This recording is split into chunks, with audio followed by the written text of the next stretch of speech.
అదే RTV app వార్తల్ని క్షణాల్లో చదివే అవకాశం ఉంటుంది. ఒక న్యూస్ పేపర్, ఒక టెలివిజన్ ఛానల్ మీ చేతుల్లో ఎప్పుడూ ఉంటాయి. ఆంధ్రప్రదేశ్లో రాజకీయ కోలాహలం రేకెత్తుతున్నటువంటి వేళ ప్రముఖ సినీ నటుడు సుమన్ ఇటు రాజకీయంగా కూడా ఆయన ఏపీ రాజకీయాల్లో అడుగు పెట్టబోతున్నాడు అనేటువంటి టాక్ హాట్ టాపిక్గా నడుస్తున్నటువంటి పరిస్థితి. ప్రముఖ సినీ నటుడు సుమన్ ప్రస్తుతం మనతో పాటు ఉన్నారు. సార్ నమస్తే. సార్, ఆంధ్రప్రదేశ్లో రాజకీయాలు సమీపిస్తున్నటువంటి వేళ ఎన్నికలు హడావిడి మొదలైపోయింది, నోటిఫికేషన్ కూడా షెడ్యూల్ కూడా విడుదలవుతున్నటువంటి పరిస్థితుల్లో మీరు కూడా రాజకీయాల్లో రంగప్రవేశం చేయబోతున్నారు. ఒక ఇటు గుంటూరు నుంచి ఇటు రేపల్లిలో పోటీ చేస్తున్నారని ఒక పక్క, రాజమండ్రి ఎంపీగా పోటీ చేస్తున్నారని ఒక పక్క, అధికార వైసీపీ నుంచి అని ప్రతిపక్ష టీడీపీ నుంచి అని చెప్పి ఫుల్ వైరల్ అవుతున్నటువంటి పరిస్థితి. ఏంటి సార్ ఏపీ రాజకీయాల్లో సుమన్ పాత్ర ఏ విధంగా ఉండబోతుంది? పోటీ చేస్తానని చెప్పి నేను చెప్పానా? నేను చెప్పలా, వాళ్ళు చెప్తున్నారు. వాళ్ళు కూడా ఏంటంటే నా ఫోటో వేసి వెనకాల ఓబీ వాయిస్ ఇస్తున్నారు. కానీ ఆఫర్ ఇచ్చింది వాస్తవమే. కొన్ని ఎమ్మెల్యేలు, ఎంపీలు, మినిస్టర్స్ నన్ను పిలిచారు. ఎందుకు రాకూడదు సుమన్, నీ రాజమండ్రి నువ్వు బాగా తిరుగుతున్నావు కదా, ఎందుకు రాకూడదున్నారు? అయ్యా 3 నెలలు టైం ఇస్తే నాకు కష్టం అండి, నాకు కనీసం 1 సంవత్సరం ముందు చెప్పు ఉండాలి. ప్లస్ ఇక్కడి నుంచి అక్కడ, అక్కడి నుంచి ఇక్కడ అది జరిగేది కాదు, కాబట్టి నేను చేయలేని చెప్పేసి నేను డిక్లైన్ చేశాను. అంతేగాని ఏ పార్టీ నుంచి ఎక్కడెక్కడ ఆఫర్లు వచ్చిందో దయచేసి ఆర్టీవీ ప్రేక్షకులకు చెప్పండి. ప్రస్తుతానికి నాకు అదే వైఎస్ఆర్సీపీ నుంచి, రాజమండ్రి నుంచి అండి. తెలుగుదేశం పార్టీ కూడా అక్కడే సేమ్ రాజమండ్రి నుంచే. అంటే నేను ఎక్కువ విశాఖపట్నము, విజయవాడలో నా ఫ్యాన్స్ ఉన్నారు, రాజమండ్రి అంటే విజయనగరము ఈ సైడ్ నుంచి అని ఆఫర్లు వచ్చిందండి. వాళ్ళందరికీ ఒకటే చెప్పాను, నేను ఎక్కడ తిరిగాను మీ ఊరిలో, బైఫర్కేషన్ తర్వాత నేను హైదరాబాద్లో ఉన్నాను. ఇక్కడ ఏం జరిగింది, ఏ ట్యాప్లో నీళ్ళు వస్తుంది, ఇవన్నీ నాకు ఎట్లా తెలుసు? మీరు అడగడం న్యాయమా? సినిమా ఇమేజ్ ఉంటే అన్ని చోట నడుస్తున్నాయండి. మేము రావాలి, తిరగాలి, చెయ్యాలి. ఇంకోటి ఏంటంటే నాకు 3 రోజులు ఇక్కడ, 3 రోజులు తెలంగాణ, అది తప్పు, అది చేయకూడదు, పూర్తిగా ఉండాలి. అందుకే నేను చెప్పాను ఈసారి అయితే లేదు. కానీ ఏ పార్టీ మేనిఫెస్టో, కొత్త మేనిఫెస్టోలో అంటే ముఖ్యంగా సీనియర్ సిటిజన్స్ని గుర్తించి, ఎందుకంటే సీనియర్ సిటిజన్స్ని ఎవరు పట్టించుకోవట్లేదు. ఇది వాళ్ళ ఇంట్లో ఉన్న తల్లిదండ్రులకు తెలుస్తుంది, అంటే వాళ్ళ బాధ ఏంటనేది. వాళ్ళు వేరే రకంగా చూస్తున్నారు. ఈ సీనియర్ సిటిజన్స్ శాలరీస్లో ట్యాక్స్ ఎంతో కట్టారు, ఎన్నో టౌన్ బాగుపడిందంటే వాళ్ళ డబ్బుతో. ఈరోజు వాళ్ళని మర్చిపోయి వాళ్ళకి సరే లోన్స్ లేవు, వాళ్ళు తిరిగి ఇవ్వలేరు అంటున్నారు. వాళ్ళకి ఎందుకు? వాళ్ళు 62తో వాళ్ళు ఏమి ఫిజికల్ హ్యాండిక్యాప్ట్ ఏం కాదు, వాళ్ళు పని చేయగలుగుతారు కదా. వాళ్ళకి ఎందుకు ఉద్యోగాలు ఇవ్వకూడదు? పార్ట్ టైం జాబ్స్ ఎందుకు వాళ్ళు డబ్బులు ఇవ్వకూడదు? వాళ్ళు ఎక్కడ వెళ్తారండి? వైద్య విషయం వాళ్ళకి ప్రిఫరెన్స్ ఇవ్వాలి. అట్లా వాళ్ళని ముందు చూసుకోవాలి. అలాగే ఇందాక చెప్పాను, మహిళలకి రక్షణ లేదు. అర్ధరాత్రి ఏదైనా విదేశాలాగా మహిళలు పనికి వెళ్ళాలన్నా, రావాలన్నా భయపడుతున్నారు. రేపు జరుగుతుంది, దాని గురించి పనిష్మెంట్ లేదు. లా అండ్ ఆర్డర్ అంటే ముఖ్యంగా ఏంటంటే టెర్రరిజం, ఇవన్నీ డ్రగ్స్ కంట్రోల్ లేదు. ఇవన్నీ గట్టిగా పనిష్మెంట్ ఇస్తే అన్నీ కరెక్ట్గా సరిపోతాయి, అది చేయట్లేదు. సరే, ఇంకా మిగతా విషయాలు వచ్చేప్పటికి ఎంప్లాయ్మెంట్ ఒక ప్లేస్లో బాగుంది, ఒక ప్లేస్లో లేదు. అలా ఫ్యాక్టరీ డెవలప్మెంట్స్ ఇవన్నీ. సో అన్నిటిని చూసి ఇప్పుడు ఎవరైతే మేనిఫెస్టో, కొత్త మేనిఫెస్టో ఈ మేనిఫెస్టో జరగవచ్చు, చేయవచ్చు, మనసు ఉంటే మార్గం ఉంది అని ఉంటే ఆ పార్టీకి నేను సపోర్ట్ చేస్తాను. సుమన్ చాలా సార్లు మాట్లాడారు సార్ ఇదే సీనియర్ సిటిజన్ కాన్సెప్ట్ గురించి, అనేక వేదికలపైన మాట్లాడారంటే సీనియర్ సిటిజన్స్కి దీనిపైన మాట్లాడడానికి సుమన్కి ఏదైనా పర్సనల్ ఇన్సిడెంట్ ఏదైనా జరిగిందా? కావాల్సిన వ్యక్తులకు కావచ్చు, అలాంటి పరిస్థితులు ఏమన్నా నెలకొన్నాయా? నా అభిమానులు పాపం వాళ్ళ తల్లిదండ్రులు వాళ్ళు అంటే అభిమానులు వాళ్ళు వేరే ఊళ్ళో ఉంటున్నారు. అంటే వాళ్ళు ఇక్కడ ఉద్యోగం దొరక్క వేరే ఊళ్ళకి వెళ్ళిపోయారు. తల్లిదండ్రులు ఇక్కడే ఉంటున్నారండి. తల్లిదండ్రులు వాళ్ళు ఉద్యోగాలు చేసేవాళ్ళే, కానీ ఏజ్ పైన రిటైర్ అయిపోయారు. కానీ వాళ్ళు పని చేయగలుగుతారు. వాళ్ళు 12 గంటలు పని చేయకపోయినా ఒక 6 గంటలు 7 గంటలు పని చేయవచ్చు, కానీ వాళ్ళకి లేవు, ఎందుకంటే రిటైర్ అయిపోయారని చెప్పి. వాళ్ళు చాలా సిన్సియర్, ట్యాక్స్ కట్టడం కానీ, ఇన్సూరెన్స్ కానీ అవన్నీ సిన్సియర్. ఈరోజు వాళ్ళకి ఏంటంటే ఉద్యోగం లేక వాళ్ళు పాపం వాళ్ళు అంటే వైద్య విషయానికి, మిగతా సౌకర్యాలు పక్కన పెట్టండి, వైద్య విషయానికి వాళ్ళకి డబ్బులు లేవు, హెల్ప్ లేదు. తర్వాత ఎక్కడైనా గవర్నమెంట్ ఆఫీస్కి వెళ్తే వాళ్ళని తిప్పుతున్నారు, డైలీ క్యూలో నుంచుంటున్నారు. ఇది నాకు మనసులో నా ఆవేశం.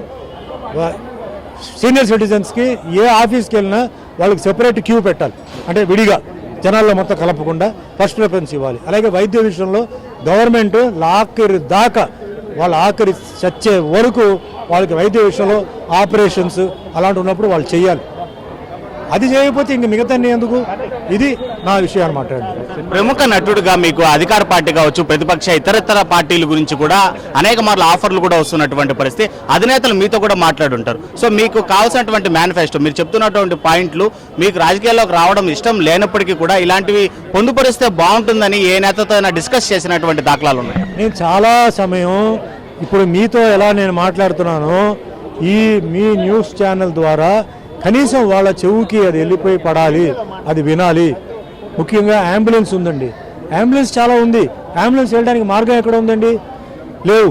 కానీ ఒక రాజకీయ నాయకుడు ఆయన పోలీస్ కానిస్టేబుల్ బైక్లో వస్తాడు, కొయాన్ కొయాన్ కొయాన్ సౌండ్ వస్తుంది, దారి ఇస్తా తీసుకెళ్తారు. అది చేసినప్పుడు అంబులెన్స్ ఎందుకు చేయకూడదు అంటున్నాను. అర్థమైంది మీకు? మినిస్టర్కి ఎమ్మెల్యే చేయండి, నేను చేయవద్దని చెప్పట్లా. వాళ్ళకి అది సర్వీస్ చేసినప్పుడు ఈ ఏరియా నుంచి ఇంకో ఏరియా వెళ్ళినప్పుడు ఎట్లా పోలీసు వాళ్ళు టేక్ ఓవర్ చేస్తారో ఆ విధంగా అంబులెన్స్ ఎందుకు చేయకూడదు? ఇలాంటివి నేను చెప్పేది. ఇవన్నీ మీరు చేయండి తప్పకుండా. విదేశాల్లో ఉన్నాయి, కొన్ని ఎక్కడ ఉందంటే విదేశాల్లో ఉన్నాయి, చేయండి, ఎందుకు చేయకూడదు? డెవలప్ అవుతుంది. సో చెయ్యాలి, ఎవరు చేస్తారో వాళ్ళకి సపోర్ట్. ఏపీలో ఇప్పుడు రాబోయే ఎన్నికల్లో ఒక ప్రముఖ నటుడిగా ఏ పార్టీకి సపోర్ట్ చేయనున్నారు? అంటే మీరు చెప్పినటువంటి మేనిఫెస్టో పాయింట్లకు ఒప్పుకునేటువంటి పార్టీ ఏదైనా ఉంటే వాళ్ళకి కూర్చొని పెట్టి అధినేతలతో మాట్లాడి సపోర్ట్ చేసి క్యాంపెయిన్ చేసేటువంటి పరిస్థితులు ఉండబోతాయా? లేదా మీరు చెప్పినటువంటి పాయింట్స్ అన్ని మేనిఫెస్టోలో పెడితే మీరు ఆ పార్టీకి సపోర్ట్ చేస్తూ మీరు కూడా పోటీలో నిలబడేటువంటి అవకాశాలు ఉంటాయా?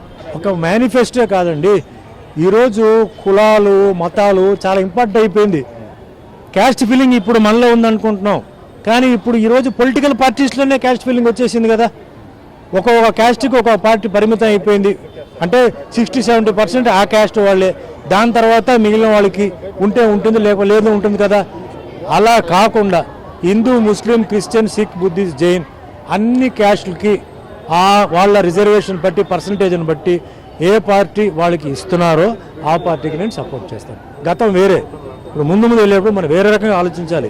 ప్రతి ఒక్కరికి క్యాస్ట్ ఫీలింగ్ ఉంది, ఉండాలి. ప్రతి ఒక్కరికి హిందూ, ముస్లిం, క్రిస్టియన్ ఉండాలి. ఎలా న్యాయం చేస్తారు? అందరికి న్యాయం చేయాలి, అదే రాజకీయం అన్నది. వన్ సైడ్ చేస్తే అది రాజకీయం కరెక్ట్ కాదు అది. సో అందరికి ఎవరు చేస్తారో వాళ్ళకి నేను చేస్తాను. చివరిగా ఏపీ ఓటర్లకు మీరు ఇచ్చేటువంటి మెసేజ్ చూడండి, మనం అందరూ 5 సంవత్సరాలకి ఒక పార్టీని నమ్ముకొని ఉండాలి. 5 సంవత్సరాలు మీరు ఏంటంటే ఓ బ్రాండీ బాటిల్కో ఓ బిర్యానీకో మీరు బానిసలు అయిపోయి ఏదో మీరు గుద్దేస్తున్నారు, తర్వాత మీరు తిడతారు, తప్పది. మీ వల్ల మీ ఫ్యామిలీ కూడా చాలా కష్టాలు అనుభవిస్తున్నారు. కాబట్టి మీకు పనిచేసేవాడు మీ ఏరియాలో, మీ మీ పల్లెటూరులో లేకపోతే సిటీలో, టౌన్లో ఎవరు పనిచేస్తున్నాడు? మహిళ పనిచేస్తుందా? మహిళలను మీరు గెలిపించండి. నేను చెప్పిన సర్పంచ్, కార్పొరేటర్ నుంచి, ఎమ్మెల్యే నుంచి, ఎంపీ నుంచి మీరు చేయండి. వాళ్ళు డిసైడ్ చేస్తారు ఎవరు సీఎం అవ్వాలి, ఎవరు పిఎం అవ్వాలి, వాళ్ళు చేస్తారు. మీకొద్దు, మీకున్న కష్టాలు ఏదో ఉన్నా అది చూసుకోండి. పిలిస్తే పలికేవాడు, సావుగైనా పెళ్లికైనా వచ్చేవాడు, మీకు సాయం చేసేవాడు, వాడిని లేకపోతే ఆవిడ్ని మీరు సెలెక్ట్ చేయండి. Thank you.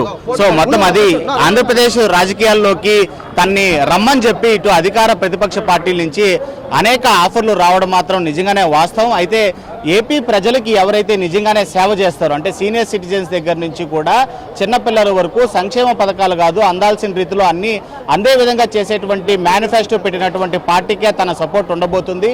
ప్రస్తుతం ప్రత్యక్ష ఎన్నికల్లో పోటీ చేయమని ఎన్ని ఆఫర్లు వచ్చినా తనకు ఇంట్రెస్ట్ లేదు. తెలంగాణలో సెటిల్ అయ్యాను కాబట్టి ఇక్కడ 3 నాళ్ళు అక్కడ 3 నాళ్ళు చేసేటువంటి సేవ రాజకీయ సేవ అనిపించుకోదు. తాను రాజకీయాల్లోకి రాకపోయినప్పటికీ కూడా ప్రజా సంక్షేమం కోసం పోరాటం చేసేటువంటి ఏదైతే పార్టీ ఉంటుందో వాటికి నేను సపోర్ట్ చేస్తానని చెప్తూనే ఏపీ ఓటర్లందరూ కూడా మేల్కొండి సంక్షేమమే కాదు నిజంగానే కుల మత భేదాలు లేకుండా పనిచేసేటువంటి పార్టీను నేతల్ని గెలిపించేటువంటి ప్రయత్నం చేయండి అని చెప్పి కూడా ప్రముఖ సినీ నటుడు హీరో సుమన్ చెప్తున్నటువంటి పరిస్థితి. వీడియో జర్నలిస్ట్ ఎల్లైతే Lokesh reporting for RTV Tirupati.